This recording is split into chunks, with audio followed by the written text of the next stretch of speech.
बिस्मिल्लाहिर्रहमानिर्रहीम। नाज़रीन, मैं हूँ एहसान अली और आप देख रहे हैं मेरा यूट्यूब चैनल। नाज़रीन, हमारा मुआशरा ये इतना ज़वाल पजीर है कि एक ख़ातून की डायरी को लेकर ये वावेला मचाया जा रहा है कि इस डायरी में ये लिखा हुआ है, इस डायरी में वो लिखा हुआ है। और फिर सबसे बड़ी बात कि मैन मीडिया पर और फिर जो वीलॉगर्स हैं वो सारा दिन बैठकर ये कहानी सुना रहे हैं कि इस डायरी में ये लिखा हुआ है। नाज़रीन, असल में होना ये चाहिए था कि ये जो गुज़िश्ता हुकूमत जिसने 16 महीनों तक इस आवाम के ऊपर महंगाई के जो बम फाड़े हैं उसके ऊपर बात करनी चाहिए थी, लेकिन इन तमाम तर मामलों को छोड़कर ये मैन मीडिया और फिर व्लॉगर्स और फिर यूट्यूब के ऊपर सारा दिन इस डायरी की जो बातें चल रही हैं, अफसोस की बात है। और उसके बाद जो सिंध हुकूमत की जो गुज़िश्ता 15 सालों की कारकर्दगी है और फिर गुज़िश्ता रोज़ जो सिंध हुकूमत की जानिब से नौजवानों के ऊपर जो तशद्दुद की गई है कराची के अंदर और फिर उनके ख़िलाफ़ क्रैक डाउन किया गया है, उस पर बात होनी चाहिए थी। लेकिन ये मैन मीडिया सारा दिन एक ही बात को लेकर बैठ गई है कि किसी ना किसी तरीके से इमरान ख़ान को गिल्टी पेश किया जाए और इमरान ख़ान को गद्दार वतन पेश किया जाए। नाज़रीन, इस डायरी में है क्या और ये डायरी किसका है?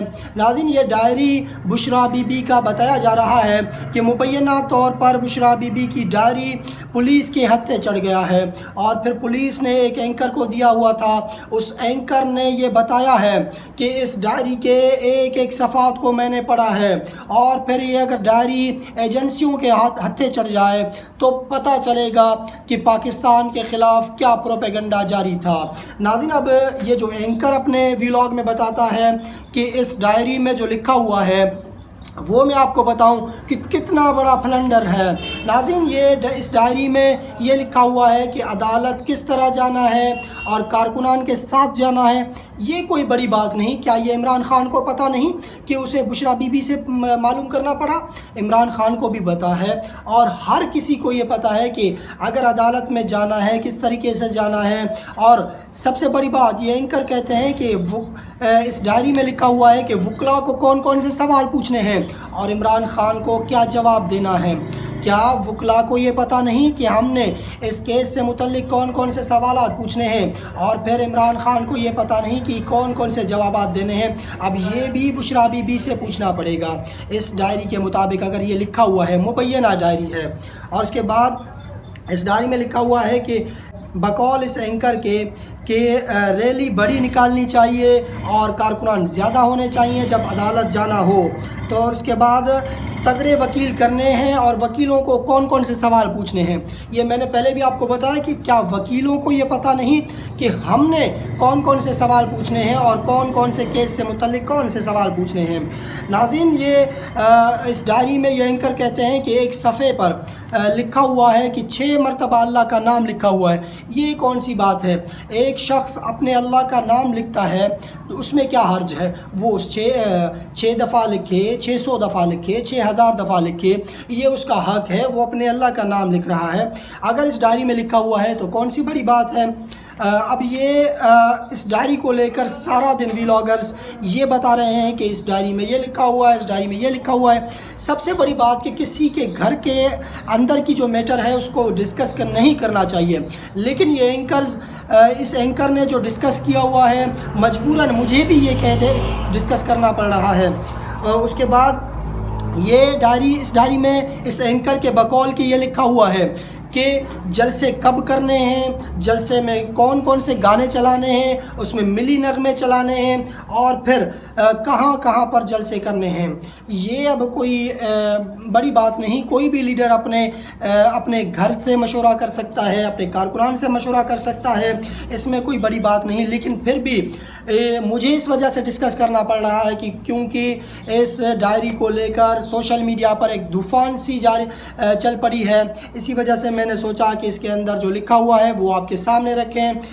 अब سب سے بڑی بات یہ ہے کہ گزشتہ روز دو سماعتیں جاری تھی. ایک سماعت سپریم کورٹ آف پاکستان میں جو ریویو اینڈ ججمنٹ ایکٹ سے متعلق اس پر سپریم کورٹ آف پاکستان نے ایک بہت بڑا فیصلہ سنایا, اور پھر ایک سماعت جاری تھی اسلام آباد ہائی کورٹ میں. اسلام آباد ہائی کورٹ میں یہ سماعت تھی کہ عمران خان کو اٹک جیل سے اڈیالہ جیل منتقل کرنے کا. ناظرین, یہاں پر جو معاملات ہوئے وہ بھی آپ کے سامنے رکھیں گے, لیکن سب سے پہلے آپ کو بتائیں ریویو اینڈ ججمنٹ جس سے فائدہ نواز شریف اور پھر جہانگیر ترین کو پہنچنا تھا, اس ایکٹ کو سپریم کورٹ آف پاکستان نے کالعدم قرار دیا ہے. اور سپریم کورٹ آف پاکستان نے کہا کہ اس اگر ایکٹ کو لاگو کیا جاتا ہے تو اس کے بعد جو کیسز کی جو بھرمار آنی ہے, کیسز کی ایک طوفان آنی ہے, اسے کون نپٹائے گا. اور سب سے بڑی بات کہ اس وقت جب یہ قانون سازی کی گئی, اس وقت یہ اسمبلی کی جو ایک کورم تھی اور اسمبلی میں جو 2/3 میجارٹی ہونی چاہیے تھی وہ بھی نہیں تھی. اس کے باوجود اس قانون کو پاس کیا گیا.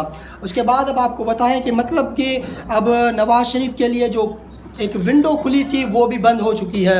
اب نواز شریف کے لیے اتنا آسان نہیں کہ وہ پاکستان آئیں اور پھر اپنے کیسز کو ختم کروا کر وہ الیکشن میں حصہ لیں اور پھر چوتھی مرتبہ وہ وزیر اعظم بن سکیں.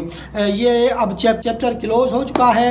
اس سے متعلق بھی آگے چل کر آپ کو بتائیں گے کہ آگے کیا ہونے والا ہے. اور اس کے بعد آپ کو بتائیں کہ اسلام آباد ہائی کورٹ میں جو سماعت ہوئی عمران خان کو اٹک جیل سے اڈیالہ جیل منتقل کرنے کا اور پھر ان کے وکلاء کو ان سے ملاقات کرنے کی جو اجازت تھی وہ پہلے ہی اسلام آباد ہائی کورٹ نے دے رکھی تھی, لیکن وہاں کے جو انتظامیہ تھا اس نے وکلاء کو عمران خان سے ملاقات کرنے نہیں چھوڑا گیا.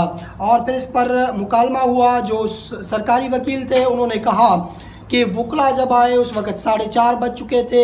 اس وقت کسی بھی قیدی کے ساتھ کسی کو ملاقات کرنے کی اجازت نہیں. اس پر شیر افضل مروت نے کہا کہ یہ جھوٹ بول رہے ہیں, سراسر عدالت میں کھڑے ہو کر جھوٹ بول رہے ہیں, کیونکہ میں اس وقت جب وہاں پر مجھے ملاقات کرنے کی اجازت نہیں دی گئی تو پھر وہ وہاں پر میں نے میڈیا سے گفتگو کی. وہ وقت 1:30 بج چکے تھے اس وقت, لیکن سرکاری وکیل یہ کہتا ہے کہ 4:30 بجے تھے. اب اگر جج صاحب کو انہوں نے کہا کہ اگر آپ کہیں تو میں وہ کلپ اور وہ ٹائمنگ آپ کے سامنے پیش کر دوں. اس پر سرکاری وکیل پر جج اسلام آباد ہائی کورٹ جسٹس عامر فاروق صاحب برہم ہو گئے اور انہوں نے کہا کہ آپ نے غلط بیانی کی ہے, آپ کے خلاف بھی کارروائی ہو سکتی ہے. اور پھر اس وقت جو عمران کے وکلاء تھے انہوں نے دلائل دیے کہ عمران خان کو جان بوجھ کر اٹک جیل میں رکھا گیا ہے اور ڈیتھ سیل میں رکھا گیا ہے.